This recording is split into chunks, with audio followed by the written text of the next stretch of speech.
Supply chain issues are continuing to cause problems for businesses nationwide and globally. Economists say many industries could continue to face problems as China has imposed strict quarantines and travel restrictions, which in turn affect shipping operations. Here to discuss the supply chain crisis further is James Crean, who is the president of Crean, a Texas-based company focused on accelerating product delivery through integrated engineering and smart manufacturing. Thank you for joining us. Good morning. First, tell us more about your company and how it's dealing with the supply chain crisis. Sure. We help companies in the United States to accelerate their performance by looking at opportunities within their own operations, within their logistics, and within their supply chain in order to improve efficiencies, be able to deal with more flexibility so that when crises like some of the crises that we're seeing now come up, they're able to be flexible, fast, and efficient in what they do. Companies are having to get creative to get products to the market. How long do you expect it will take for factories to get up to speed? Well, there's a there's a renaissance in U.S. manufacturing, and partly, significantly because of the supply chain crisis. And so there's a lot of shifts that are going on within the market, within the logistics chain, as a result of that, and that's going to be an ongoing trend. I think that's a long-term trend. In the near term, obviously there's labor shortages that we're dealing with significantly because of the Omicron variant, but also just because of some of those shifts that we're seeing. So it could be a while before we start seeing significant improvements in some of the supply chain issues that we've been seeing. And the Biden administration is trying to ease concerns regarding the nation's supply chain crisis, laying out some measures they're taking to strengthen the supply chain. What's your take on how the Biden administration is handling the situation? Well, there's pluses and minuses.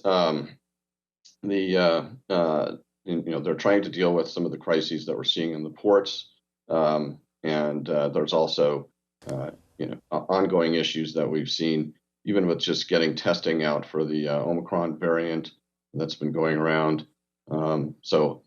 As the you see some of these disruptions in the supply chain because of shifts of demand that have been going on as a result of the variant. The shift in demand because the government decided to buy 500 million tests meant that you didn't get the tests the normal route through your pharmacy and your grocery. So that's been an issue. Hopefully, that's being resolved as those tests are being delivered to the government, and the normal supply chain through your pharmacy and grocery can continue. But we also need support and lower energy prices because every manufacturer has a significant energy input into all of their products, and so there's a lot of things the government can be doing to help.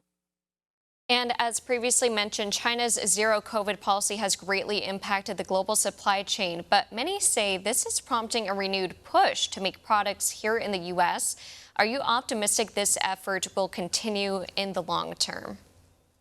I'm very optimistic. It started, it started back in the Trump administration when the people started to see that there were opportunities, particularly with the tariffs that were implemented, and as COVID has continued to be with us and the supply chain issues have been continued to be with us, it's caused U.S. companies to really rethink their entire strategy from manufacturing through their supply chain. And so that's significant, but also from a market perspective, Americans are looking more and more to have customized products that they can specifically get. I was talking with somebody the other day that they wanted a particular patio furniture with particular material on it.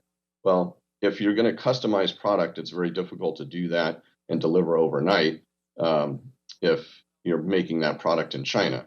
You want to be able to deliver that product quickly, make it here in the United States. And so there are market forces that will continue to drive manufacturing back to local markets and back here to the United States. And lastly, where can our viewers go to learn more about you and your company? Our website is creaninc.com, Crean as in November, Inc.com. And we would love to help any American company that's looking to improve their efficiency, flexibility, and their supply chain. Again, James Crean, the president of Crean Inc., thank you so much again for your time. Thank you.